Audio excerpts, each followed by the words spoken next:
Is this the ideal restaurant for the Fantastic Four? Prince of the Bear here today. We're at Disney Springs because it's time to go home. We're going to Chef Art Smith Homecoming. Oh, I thought we were going to see Fantastic Four. Well, we're doing both. So, as your number one choice of foodie of entertainment, we're here to investigate, so you don't have to. Because remember, she's vegan. I'm not. I said 4, but there's only 2 of us. It's time to foodie and chill. Fantastic 2.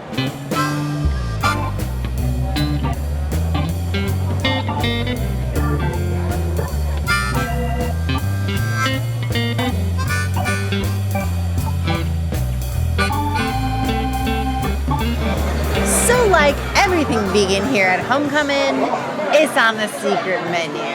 And, like, this is like, wow. Now, I'm not usually one for, like, ooh, pasta, but, like, this is a biggin.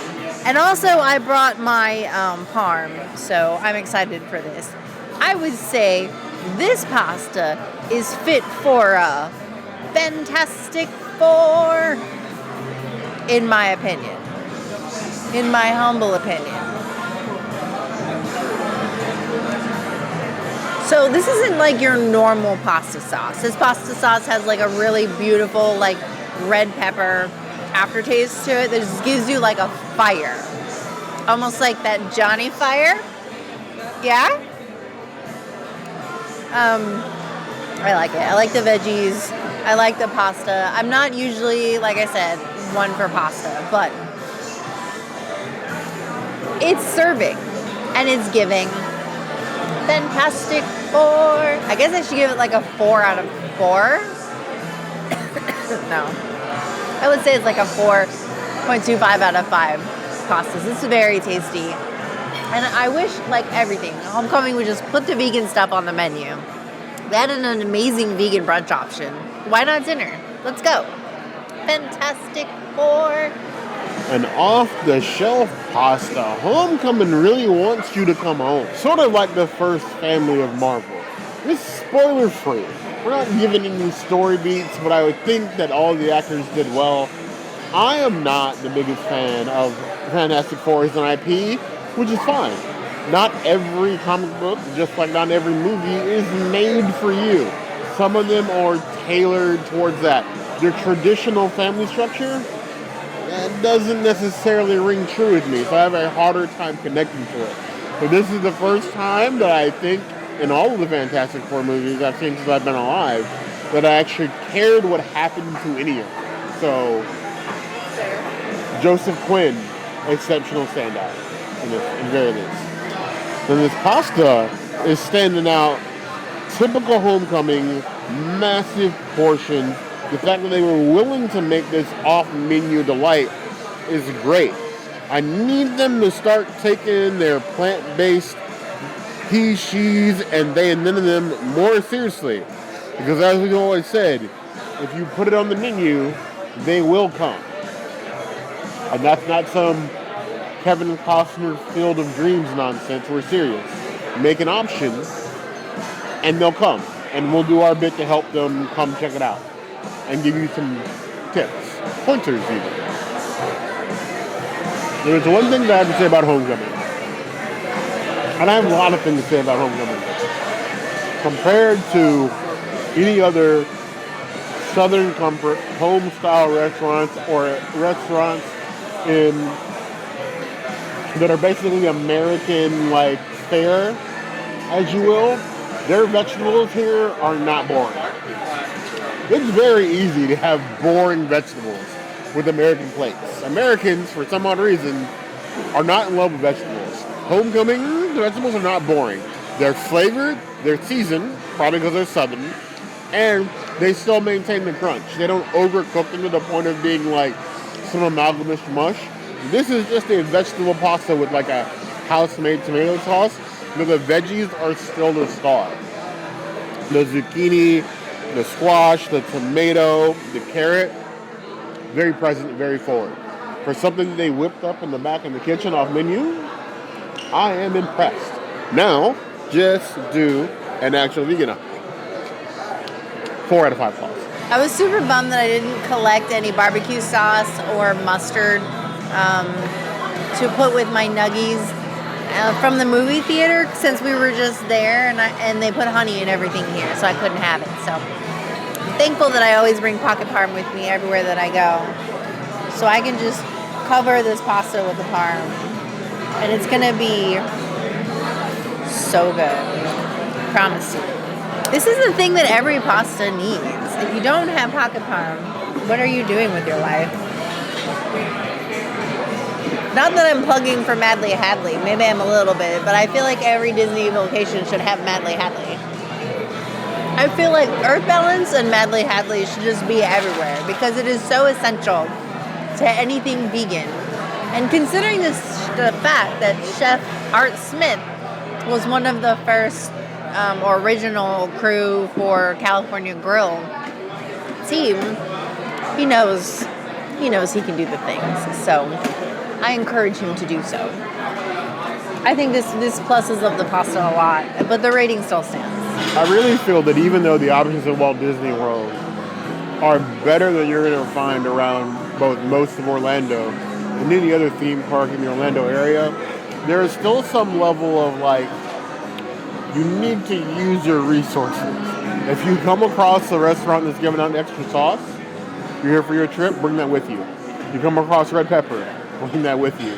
Come across mustard, bring that with you because you might need it at the next place you stop because all places' sauces are not made equal. Ooh, tell the people about when we went to go to Fire Notes versus Village House. Friar Nooks had mustard and Village House did not. So we had to go to Friar Nooks to get mustard to bring to Village House. And they're both in Fantasyland. They're just across the way. But that's the level of fetch quest you sometimes have to have. It's a little mouse tool you might need for later. Like pocket parm. That really does elevate the pasta with only a little touch. It gives it that cheesy flavor without being actual cheese. And you only need a little bit. Princess is a whole stash. So she just Salt Bae sprinkled it on top. Excellent.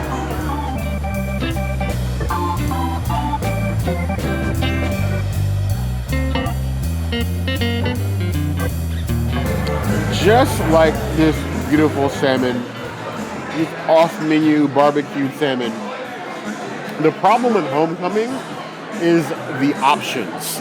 Just like Fantastic Four, this restaurant has something for everybody. Fantastic Four has a little bit of romance. You have the cocky bad boy. You have the sullen Ben Grimm. You have the super smart, can't get out of his own way, Reed Richards. And then you have Sue Storm. It's I got to keep my family together no matter what. There are things about that movie to like, just like there is about Homecoming. The hardest part about coming Homecoming is the fact that there are so many options. Whether you want traditional fried chicken, they do seafood here rather good. They have shrimp and grits. So when they offered up the barbecued salmon, I'm like, okay, now you have my attention. These beautiful grill marks on the salmon itself. It's an 8-ounce salmon fillet, and honestly, if you told me it was double that size, I would believe you, because this is a massive piece of salmon. Here's the thing. There are plenty of places that cook salmon grilled, where it's on a flat top, or you may press in some grill marks. This is legitimately grilled salmon. The marks in here are legitimate, charred salmon with the barbecue glaze on both sides of the salmon. Flaky, well seasoned even without the barbecue sauce. That is delectable barbecue salmon. We just recently went to Roundup Rodeo for our yearly review. One of my favorite things on that menu is it's on menu but only by requests barbecued salmon on the plank. This 1,000 times better. Amazing. The salmon by itself, 4.75 out of 5 stars. This is the most excited I've been for a bite of salmon all of 2025. So now one of the key pieces of this salmon is they have these potato threads on top to sort of give it a little bit of crunch with your salmon. which I appreciate. They could have done onions. They could have done all sort of manner of like fried nonsense, but crispy potatoes, because salmon and potatoes are like Toy Story and too many sequels, you know? I like that the potatoes aren't like, let's be like put fries on the side with little potato strings, because it literally blends right into the salmon, soaks in the barbecue sauce, and adds crunch and nothing else. That is wonderful. That elevates the salmon to a 4.75 out of 5 stars.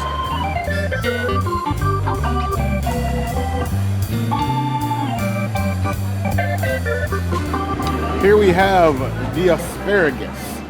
Nice spears of the spare agave. This is one of the sides that came with it, but if you don't like asparagus for any reason, they are more than willing to switch out your veggies for any of the other sides.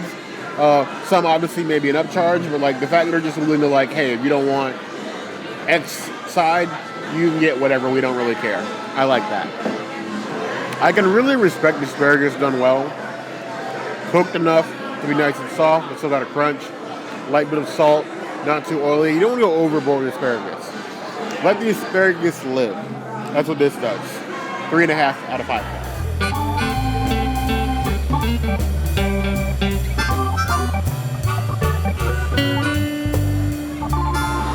Now, normally, the salmon does come with a side of mashed potatoes, which to me, while lovely, can sometimes be a little bit heavy. So I asked for one of their standard sides, which is collard greens and kale.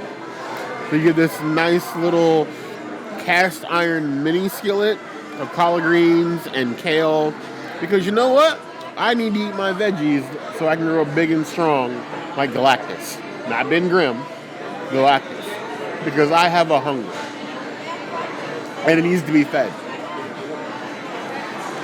The southern is going to leak out of me here for a little bit. But collard greens are one of those things that you eat from the south that lets you know you cannot eat everybody's cooking. Some people like to cook, but are just bad at it, which is fine. You don't have to be good at all your hobbies. But collard greens have to be cooked just right. You don't wash them correctly, cook them long enough, season them well, they end up being, well, a lot of mess. These, perfect. They crunch the collard, even with the kale, you get the earthy bits, it's not overpowering, a little hint of sweet. You could leave this at the cookout. I don't know if it's going to give you an invite, but you can leave it and go home. 4 out of 5 claws.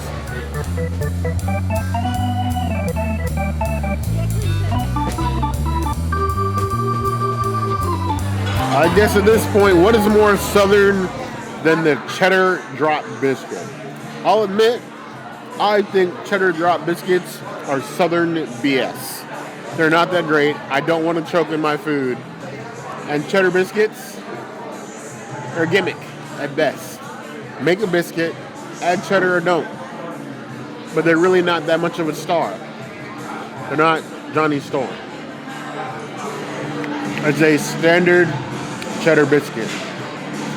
Fluffy enough to be considered a biscuit.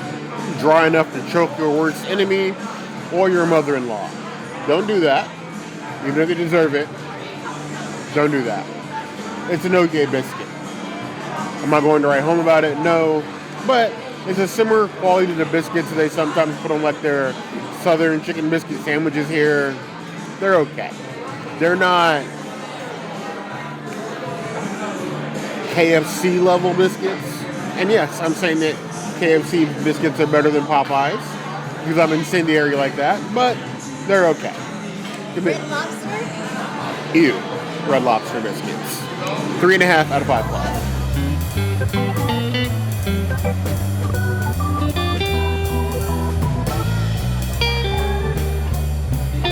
Fantastic Four.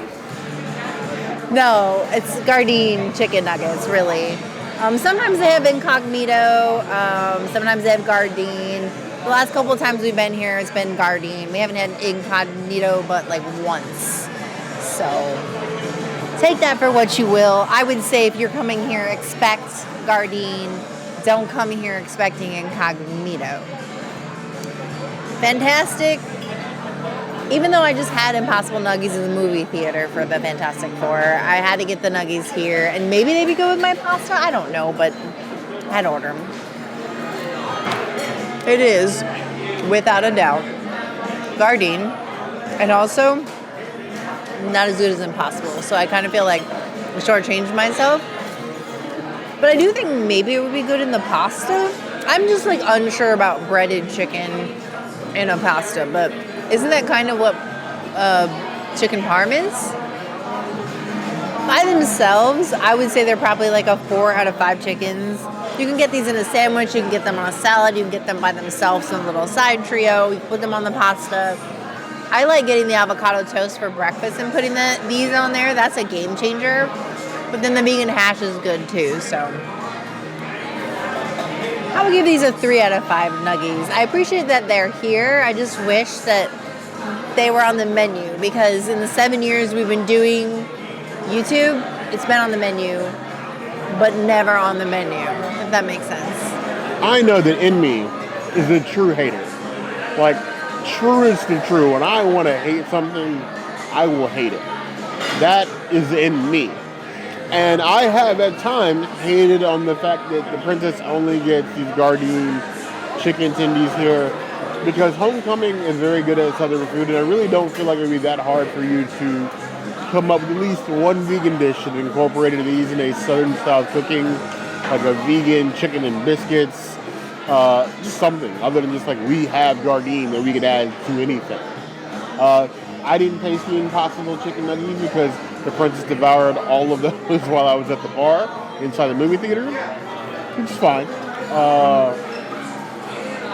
Gardein is an odd choice. You don't have many restaurants choosing Gardein. And if we're going to make that choice, I expect you to stand on business and put it on the menu. Right now, I'm just happy that you have it. For Gardein, they have a very different approach to chicken nuggets. Whereas I felt Impossible has always tried to imitate chicken that's breaded, Gardein is 100% just trying to imitate a chicken nugget. Chicken nugget consistency, and there's a difference. If you've eaten a lot of chicken in your life, you know there's a much big difference between like a piece of chicken that's been fried and say like a McDonald's chicken nugget. They are not the same. This is more like fast food chicken nugget and less like breaded chicken. So your mileage may vary. You may love one or the other. But going in, just don't go in expecting something that's like breaded chicken because that is not this. And that's not really what it exists for. It's not bridging that kind of gap. Different things for different foods. I give it 3.5 out of 5 stars.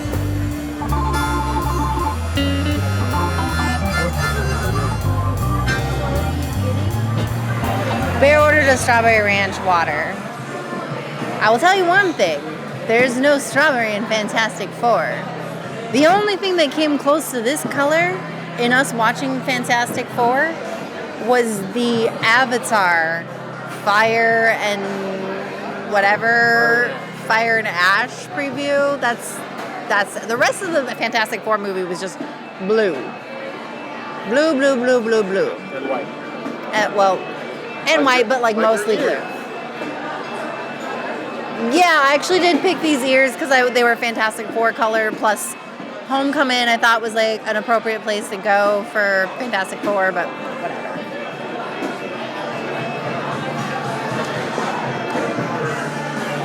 It kind of tastes like one of those skinny margaritas. It's very light and actually limey to me, not strawberry. So I'm not sure where the strawberry is. I will give it a 3.5 out of 5 beverages. I need a stiff drink out of the food and the movie that I just watched. So what better than a strawberry ranch water? I blame La Cava specifically for my addiction to ranch water. It's literally just tequila, water, lime, agave syrup, and then muddled strawberries. They put tahini on the rim, which I've been kind of anti-tahini lately, but I will accept it. Then they garnish it with a watermelon. It gave me muddled strawberries. Why is there a weird piece of watermelon flavored paper in my drink?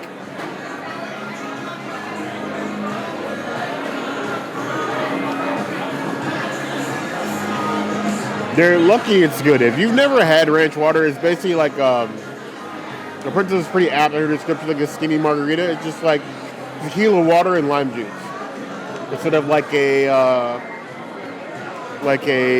triple sec or a sweet and sour. So it's a lot lighter. The muddled strawberries add a hint of sweetness to the soda water, so that kind of works. It's very light, drinkable, perfect homecoming level drink. 4 out of 5 paws. I can see why so many people love Homecoming. And I can also see why so many people will love the Fantastic Four. Yes, there's much things to like about both, but as always, we want to know what you think about those things. Both Homecoming and Fantastic Four, maybe even some together, if you like. I think that having Homecoming as our post-Fantastic Four watch meal was appropriate. I believe so as well. I didn't initially feel the vibes, but definitely it's nice to sit down for a home-cooked meal after watching a home-cooked family. Yeah, just like a nice, classic nostalgia vibes that, everybody can relate to, like Homecoming. And their secret menu. But we know what you think. Let us know if you have it planned to go see Fantastic Four or come to Homecoming in your next visit in the comments below. As always, if there's anything else you'd like to see us do, that will always be the place to find us. Hit the notification bell if you want to see other videos like this, and we have new videos 5 days a week, Monday, Tuesday, Wednesday, Thursday, Saturday. We'll see you soon. Be sure to subscribe and like this video. And these bracelets are from our D23 Fantastic Four event, because we didn't mention that we actually went for free thanks to D23. So if you do not comment and give us a spoiler-free opinion on Fantastic Four, or your opinion on Homecoming, if you're not going to watch Fantastic Four, because we're not going to judge you if you don't, tell us in the comments. And if you don't, Bear is going to eat himself into Fantastic Five. You heard the girl.